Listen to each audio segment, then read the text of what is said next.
Mga kapatiran ko kay Kristo, ipagkatiwala natin sa Panginoon ang lahat ng ating gagawin at magtatagumpay tayo. Dahil nasa tao ang pagpaplano, ngunit ang Panginoon ang magpapasya kung magaganap ito o hindi.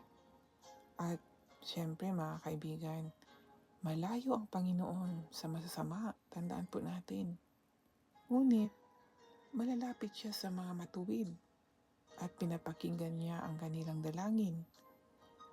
Kaya, mga kaibigan, lumapit na tayo sa Panginoon at sundin natin siya para pakinggan niya ang ating mga ninanais sa buhay.